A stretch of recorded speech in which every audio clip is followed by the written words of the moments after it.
خوشی و مسرت کا موقع ہے۔ پروردگار عالم نے ہم سبوں کو ایک عیدگاہ میں جمع کیا ہے۔ دوستو، صبح کا بھولا ہوا شام کو اگر اپنے گھر آ جائے تو اسے بھولا ہوا نہیں کہتے ہیں۔ مجھے بے حد خوشی ہے کہ ہمارے گاؤں میں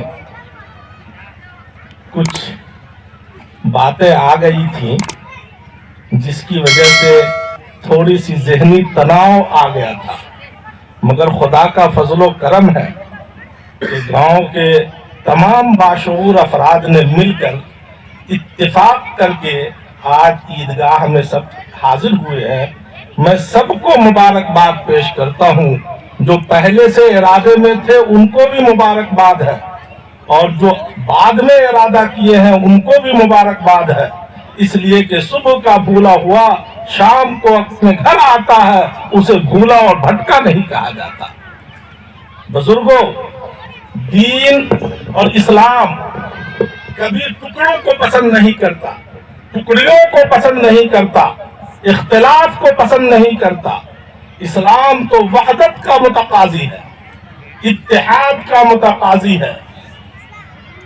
ہمارے سیاسی حالات بھی اتحاد کو چاہتے ہیں اور اسلام بھی اتحاد کو چاہتا ہے۔ بعض چیزیں سنت ہوتی ہیں مگر شریعت کے مطابق عمل کرنے کی وجہ سے اس کا ثواب زیادہ ہوتا ہے۔ بعض چیزیں واجب ہوتی ہیں مگر شریعت کے مطابق کرنے کی وجہ سے اس کا ثواب فرض سے زیادہ ہوتا ہے۔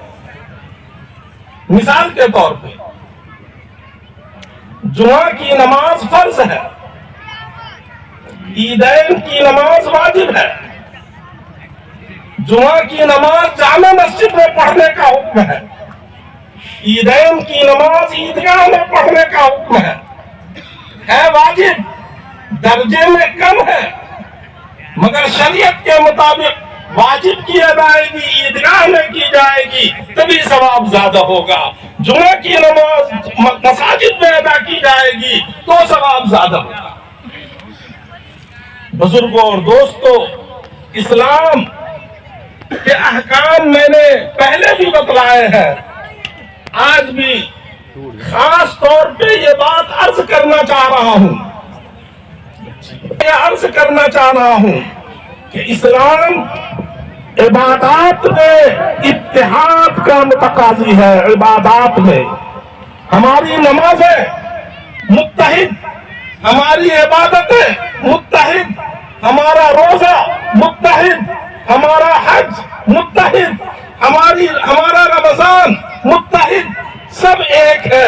اگر اللہ چاہتا تو ہر علاقے والوں کے لیے الگ الگ روزے کا موسم دے دیتا، اگر اللہ چاہتا ہر علاقے والوں کے لیے حج کا موسم الگ الگ کر دیتا، اگر اللہ چاہتا تو ہر قوم کے لیے الگ الگ عبادتیں رکھ دیتا، مگر اللہ کی منشا یہی ہے، ہماری شریعت کا مقصد یہی ہے کہ پورے مسلمان ایک جٹ ہو کر اللہ کے حضور سر نیاز خم کریں، اور جب یہ کیفیت ہوگی تو متحد ہو تو بدل ڈالو زمانے کا نظام، متحد ہو تو بدل ڈالو زمانے کا نظام، منتشر ہو تو مرو، شور مچاتے کیوں؟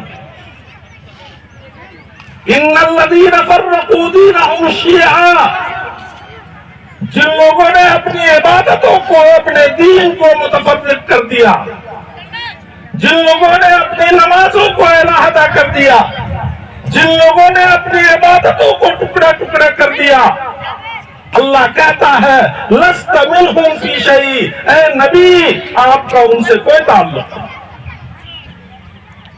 قرآن پاک کہتا ہے وَلَا تَكُونُوا مِنَ الْمُشْرِكِينَ مِنَ الَّذِينَ فَرَّقُوا دِينَهُمْ وَكَانُوا شِيَعًا كُلُّ حِزْبٍ بِمَا لَدَيْهِمْ فَرِحُونَ، کہ جو لوگ اپنی عبادتوں کو ٹکڑے ٹکڑے کرتے ہیں، سن لیں کہ ہر قبیلہ، ہر فرقہ اپنے اپنی چیزوں پہ یقیناً خوش ہوگا مگر اسلام کے خلاف ہے یہ۔ اس لیے میں تو سب سے پہلے اپنے دوستوں کو، اپنے بھائیوں کو اور پورے گاؤں کے دونوں پار والوں کو اتفاق مبارکباد پیش کرتا ہوں. خدا کرے کہ آپ کا یہ اتفاق ہمیشہ قائم و دائم رہے. آمین. اس اتفاق کے قائم کرنے کے لیے میرے ذہن میں ایک بات تھی. گر قبول افتز ہے عز و شرف. یہ میری اپنی طرف سے بات ہے. مطلب یہ ہے کہ اپنی گاؤں میں 4-5 مساجد ہے نا.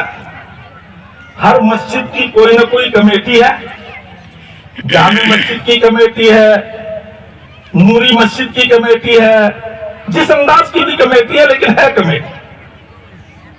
میرے خیال سے عیدگاہ کی کوئی کمیٹی نہیں. اگر یہ ہو جاتا تو بہت اچھا ہوتا. ایک مختصر سی کمیٹی عیدگاہ کی ہوتی جو پورے گاؤں کی مشترکہ کمیٹی ہوتی, پھر اس وقت کوئی اختلاف نہیں ہوتا. نہ اس پار کا مسئلہ ہوتا, نہ اس پار کا مسئلہ ہوتا, نہ ادھر کا ہوتا, نہ ادھر کا ہوتا. اگر کوئی فیصلہ ہوتا تو کمیٹی فیصلہ کرتی, اور کمیٹی کا جو امام ہے امام سے مل کر فیصلہ ہوتا. اس طریقے سے اتفاق اور اتحاد کی ایک نئی ہوا چلتی. کاش یہ چیز قائم ہو جائے. اس لیے میری آپ سے یہ درخواست ہے کہ آپ کمیٹی بنانے کے سلسلے میں غور و فکر فرمائیں.